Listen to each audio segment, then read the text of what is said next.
what is your favorite catchphrase from any of your movies? Do you have a catchphrase that people tell you, and what's the favorite one? Yeah, you shit on my house would have to be the best one, I think. You shit on my house. No. You shit on my house!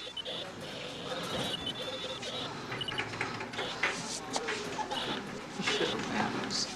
You shit on my house from Can't Buy Me Love. That scene, man, as a kid watching that was so powerful because I identified a lot with both of you characters. And when you got pissed and and all that, man, that was heavy shit, and it resonated.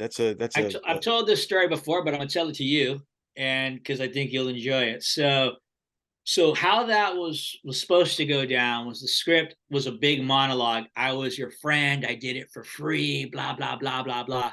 And by that point, Steve Rash, who I really liked as a director, he directed the Buddy Holly stories, which I think is a great film. Great film, yeah. And he did it on a shoestring budget, and I was a fan of his, so I was really happy to get to work with him. So we went and did a rehearsal in Patrick's trailer, and he asked me at that point. He trusted my work at this point. He said, "What do you think of this scene?" And I said, "I wouldn't say any of this stuff."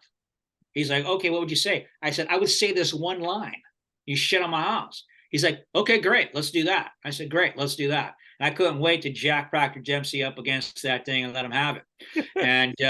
And it ended up coming out 3 times. It's just how it happened. It just organically, it was like what they call almost like a repetition in Sanford Meisner tech acting.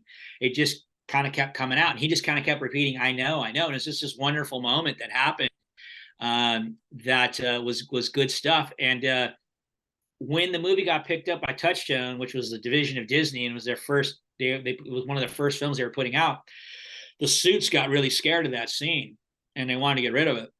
Wow. And the guy who produced the film, a guy named Don Henshaw, who was this big burly guy, been around for a long, long time.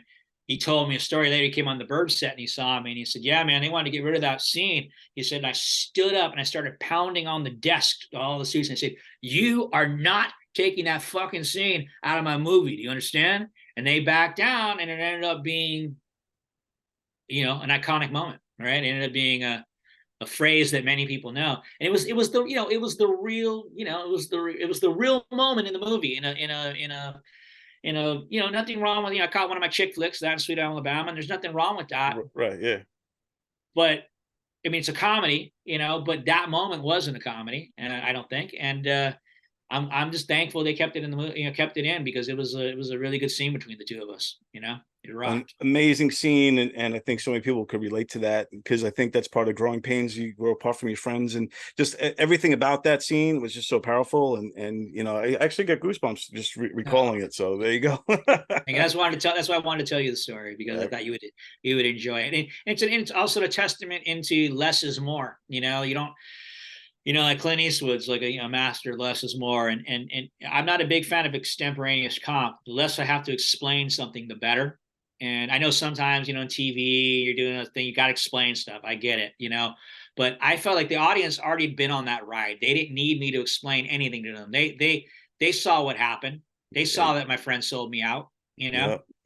And that's really all there was to say was, you betrayed me.